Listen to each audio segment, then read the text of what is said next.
Om Swastiastu. Sahabat Dharma yang berbahagia, dimanapun kalian berada, semoga semua dalam keadaan baik, sehat, dan sejahtera. Tentunya atas perlindungan dari Tuhan yang Maha Kuasa.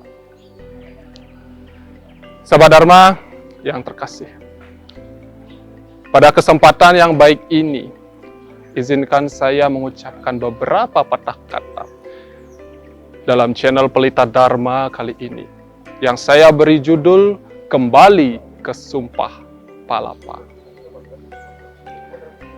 Adapun 3 poin penting yang akan saya sampaikan. Yang pertama, bersama-sama kita ketahui apa makna Sumpah Palapa yang digaungkan oleh Mahapatih Amangkubumi Gajah Mada, Kerajaan Majapahit terdahulu. Yang kedua adalah bersama-sama kita petik semangat juang Patih Gajah Mada untuk kita terapkan di era milenial saat ini. Yang ketiga adalah saya ingin mengajak saudara untuk bersama-sama kita memeluk agama yang moderat demi keutuhan bangsa ini dan tercapainya Indonesia maju. Sahabat Dharma yang terkasih, tentunya kita semua ketahui bahwa zaman dahulu sebelum berdirinya bangsa Indonesia, kita pernah memiliki kerajaan yang tersohor, yang terkenal di seluruh mancanegara, yang bernama Kerajaan Majapahit.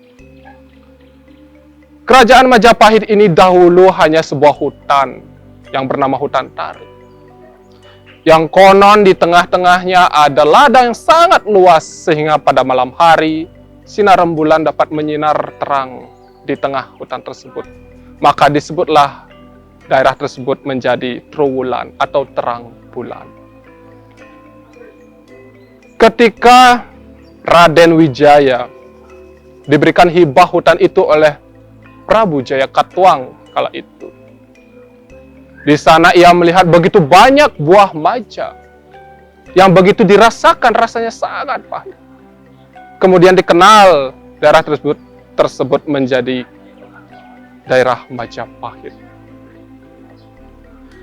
Tetapi karena ekspansi yang dilakukan oleh kerajaan Mongol kala itu, atas dendamnya kerajaan Mongol kepada Singosari kala itu, membuat kerajaan yang dipimpin oleh Jayakatwang musnah di bawah kepemimpinan Raden Wijaya dan persekongkolan Raden Wijaya terhadap bersama dengan pasukan Mongol. Tetapi ketika berhasilnya Raden Wijaya dan pasukan Mongol memukul mundur kerajaan Kediri kala itu yang dipimpin oleh Jayakatwang, Raden Wijaya berbalik memukul mundur pasukan Mongol hingga mereka pulang dalam keadaan merana. Sehingga Raden Wijaya merupakan raja pertama yang berkuasa di daerah Majapahit yang menjadi pusat kota dan kerajaan kala itu. Pada awalnya kerajaan Majapahit hanya melingkupi daerah Mojokerto, Kediri, Jombang, dan juga Surabaya saat ini. Tetapi siapa sangka, di tengah-tengah periode kerajaan ini berdiri tepatnya pada kekuasaan Prabu Jayanegara, ada seorang pemuda yang perkasa dan gagah berani yang menjadi sorotan istana kala itu. Pemuda tersebut bernama Gajah Mada. Pada awalnya pemuda ini hanyalah pemimpin dari pasukan elit Bayangkara yang dimiliki oleh Majapahit. Tetapi atas keperkasaannya, atas ketulusan hatinya dan kehebatannya, ia mampu memberantas semua pemberontakan yang terjadi di Majapahit kala itu dan melindungi raja.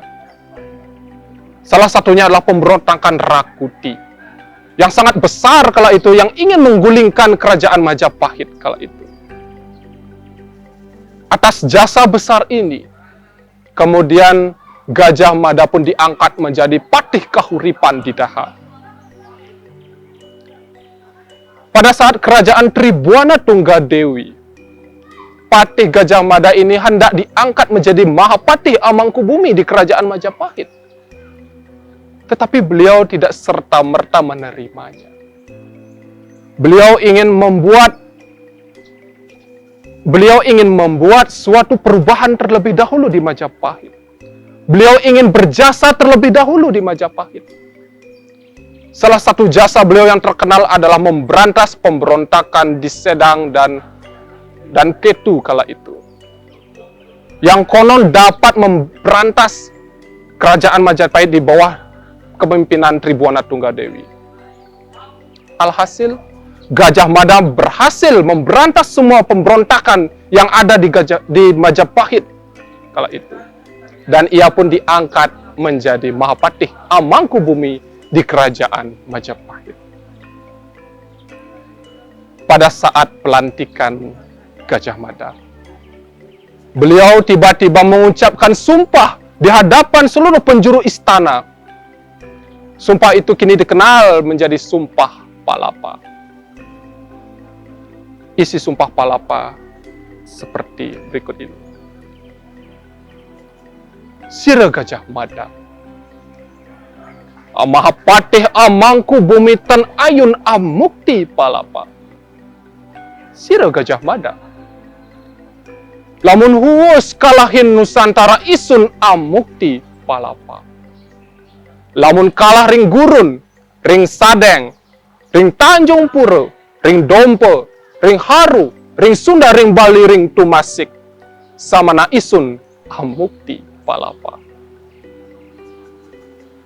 Sahabat Dharma yang terkasih, makna dari Sumpah Palapa ini adalah bahwa seorang Gajah Mada tidak akan bersenang-senang, tidak akan menikmati keduniawian apabila ia belum berhasil mempersatukan Nusantara. Seorang Gajah Mada tidak akan menikmati manisnya dunia apabila ia kalah di Gurun, di Sadeng, di Dompa, di Haru, di Sunda, di Bali, dan di Tumasi. Sahabat Dharma, tentunya semangat juang dari Gajah Mada ini tidak serta-merta disambut gembira oleh seisi istana. Justru seisi istana dibuat gempar karena Sumpah Palapa itu. Ada yang bergemuruh, bertepuk tangan karena kecakapannya. Namun ada pula yang mengejek dan mencemooh karena dianggap Sumpah Palapa yang dibuat oleh Gajah Mada itu terlalu tinggi impiannya. Namun apa yang dilakukan oleh Gajah Mada? Ia pun membuktikan bahwa suatu saat nanti yang berhasil menggapai impian dan cita-citanya. Dan butuh 21 tahun bagi Majapahit untuk menaklukkan seluruh Nusantara agar berada di bawah satu komando, yaitu Majapahit kala itu. Tepatnya pada tahun 1357 Masehi, barulah Majapahit menuntaskan penyatuan Nusantara tersebut.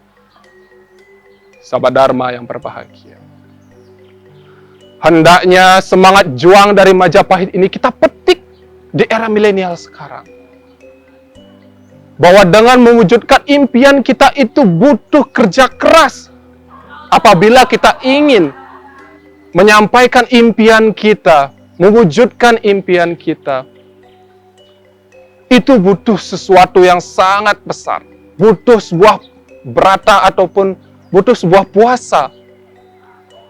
Bahwa kita hendaknya jangan jumawa jika impian kita belum terpenuhi.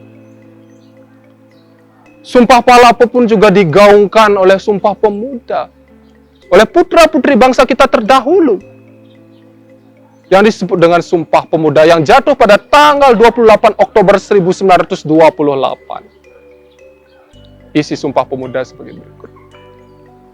Kami putra-putri Indonesia mengaku bertumpah darah yang satu, tanah air Indonesia. Kami putra-putri Indonesia mengaku berbangsa yang satu, bangsa Indonesia.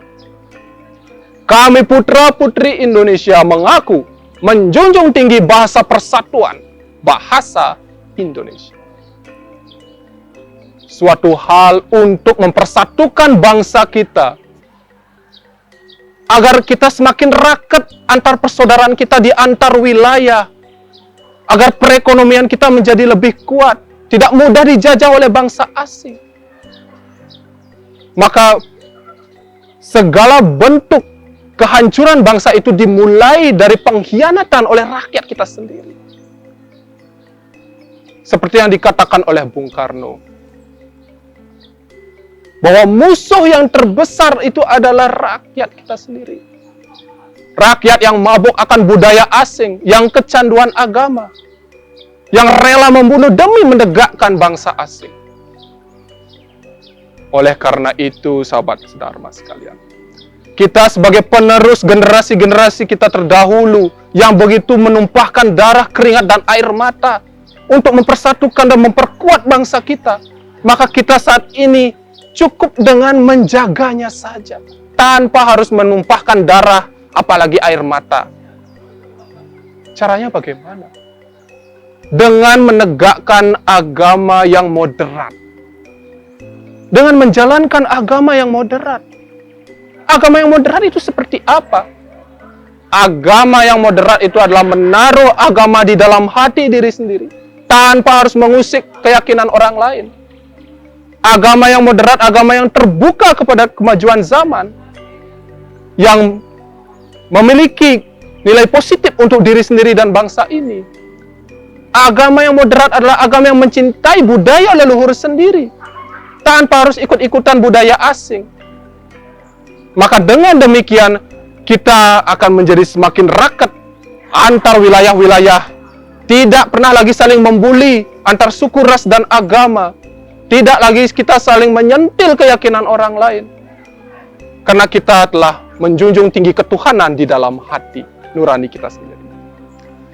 Semoga apa yang saya sampaikan dapat bermanfaat bagi saudara sekalian. Bila ada tutur kami yang kurang berkenan di hati saudara, saya mohon maaf yang sebesar-besarnya. Saya tutup dengan Paramba Santi. Om Santi, Santi, Santi. Om.